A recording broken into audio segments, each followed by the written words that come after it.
comp for linking for tickets. Guess what? The boss, Bruce Springsteen, he warns Democrats, find someone with a vision for America's working class. You know, someone like Joe Biden, maybe. Good old Uncle Joe. He has a vision for the working class. They're just all unemployed in his vision. Yeah. That's the vision Joe has. How about Cory Booker? Send all the blue-collar people to a big charter school in the sky. In a recent interview with the Sunday Times of London and with Esquire magazine, Springsteen laid out a case for how much Democrats continue to be disconnected from the kinds of voters they once embraced, the sorts of paid-by-the-hour, punch-the-clock workers who labor in factories and other middle-class jobs.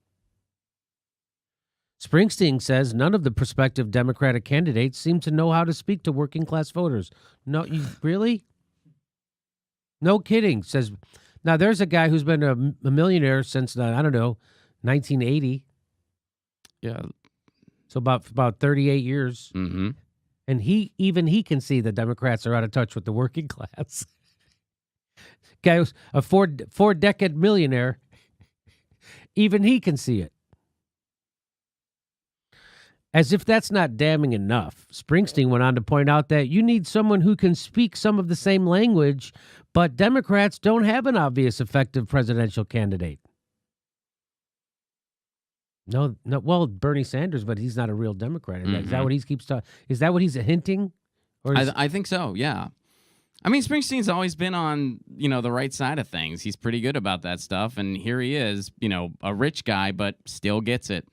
I mean, seriously, the Democrats still don't have an obvious, effective presidential candidate when you've had Donald Trump. No kidding. What a huge failure of a party the Democrats are. It's because they don't have a message. Well, Chuck Schumer's message right now is not Medicare for all. Mm-hmm. That's his message. His message right now is we're going to fund the border wall a little bit less. That's their message. The border wall, it's wrong, it's racist, it's horrible, and we're only going to fund it maybe to the tune of $1 to $2 billion. Maybe $3 billion, but not a nickel more. So you're willing to negotiate on that? I don't want to talk about that here. So Bruce goes on, he says a lot of what's going on has been a large group of people frightened by the changing face of the nation. There seems to be an awful lot to fear. Yeah, you know what I fear is the lack of health care. That's what I fear. You know what those 30 million Americans who don't have health care fear? Getting sick and losing everything. I also fear endless war. How about that? There's a lot to fear. I fear my water catching on fire if they put a fracking well in next to my house. I bet you if I was African American, I would worry about cops shooting me in the street without fear of any prosecution. The fear is grounded in pain. The pain at the loss of jobs, the collapse of communities, and the empty feeling that the American dream has faded. Faded? Faded? Yeah, faded out. Faded out. It's and not by just empty feeling, they mean accurate observation. Yeah. Mm-hmm. I don't know if there's a way to really bring those jobs back, and I think that's what's causing so much anxiety to so many Americans. Yeah, we could never have a jobs program. Jesus Christ. Richest country in the world, and its people are frickin' treading water. The Founding Fathers were pretty good at confronting their fears and the fears of the country. And it's the old cliche, we're genius, and it's the old cliche, they were geniuses who built the system so an idiot could run it. We are completely testing that theory at this very moment. I do believe we'll survive Trump, but I don't know if I see a unifying figure on the horizon, and that worries me. Yeah, worries a lot of us there, boss. Yeah. We had a unifying figure. We did. It His was called name's Bernie Sanders. People on the right said they'd vote for him. People on the left would vote for him. To me, that's a unifying candidate. But they're still pretending that he's not popular with minorities, even though he's the most popular guy. They're still doing that. CNN calls 1,000 people all over 50 years old, white, and live in a Republican community. Hey, who do you like? That's their polls. Anyway, there you go. Bruce Springsteen sees the problem. Even he can see through it. You know who doesn't see it? Rachel Maddow, Chris Hayes, Chris Matthews, everybody in Washington, D.C., everybody inside the Democratic leadership. That's who doesn't see it, right? Anything else we should say about this, Ron? You were excited about this. No, I was. I mean, I thought it was cool that, a lot of times when I hear a lot of musicians, some of whom I like, talk about things, I actually get sad because I'm like, oh, you're saying that? Oh, right. But here's a case where it's like, yeah, he still gets it. And he gets it because he's an observer. Even though he's wealthy now, he's still an observer. So he's able to see the problem. He's been wealthy long enough, too, to figure, when people get wealthy and they're only wealthy for a little while, they don't get it right away. They think, well, I did it. Why don't you do it? Mm-hmm. But you see a guy like Charles Barkley, he's been rich long enough. Now he gets it. Mm-hmm. He's like, oh, yeah, the system's stacked against people like me, except I was able to play basketball. And if I wasn't, I'd be screwed.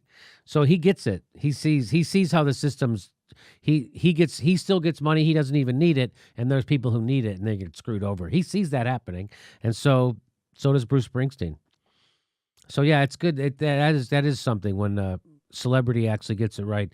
It's very comforting because they almost always get it wrong. Yeah. Yeah, Andy's a guy who's done stuff. I mean, he still does stuff for the food banks in his communities and stuff like that, and funds for him on his tours. He was supposed to be the real blue collar kind of a musician, right? He was that no frills rock and roll, right? Mm-hmm.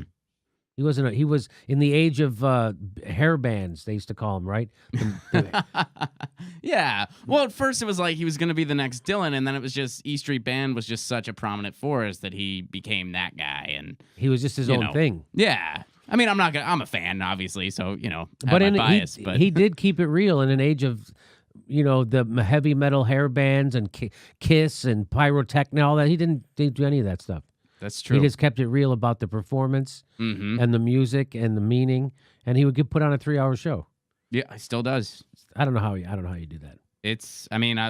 Last time I saw him was 2009, so it's been a hot minute. But yeah, it was a 3.5-hour show. Then. I know. I saw him at the Duck Pond. He did a real long time, and he was all sweated up by the end of it. That's a lot of work. Mm-hmm. That's a lot of work. But let me tell you, seeing music in a room full of white people, still very unfulfilling. White people listening to music together, just not fun. We need black people. You need some color in there to get people relaxed and loosening up. Do you ever see white people? Here's white people listening to a Bob Dylan concert. I told you that story. I went to a Bob Dylan concert, and there were people on the floor, and Bob Dylan was playing a song, and they started to dance. So some people stood up, and a lot of people didn't. They just kept, and they literally. So those are the rich people on the floor. So the rich people went and got the ushers to come tell the people who were standing up dancing to stop dancing at a concert. That's a and they bummer. did it. And by the way, all the ushers were black guys. So it was at first I thought they were just embarrassed, telling the white people, "Stop it." Stop it. What are you guys doing? You're listening to Bob Dylan. You look horrible. Stop dancing. But they weren't. They were doing it because they were told to by the other people. That's it. Remember, you weren't. Anyway. All right. There you go.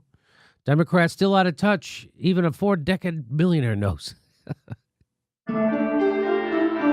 Our next live Jimmy Dore show is February 1st in Burbank, California. Go to jimmydorecomedy.com for a list of all our live shows, and please become a premium member if you can. Become a patron. It's the way we support this show because they're coming at us, and we give you bonus. We give you hours of bonus material every week. Check it out. Become a patron. And if you can, make sure you're still subscribed. They unsubscribe people every day. I know it sounds crazy. It only takes a second. Please make sure and click that bell when you subscribe so they'll send you a notice.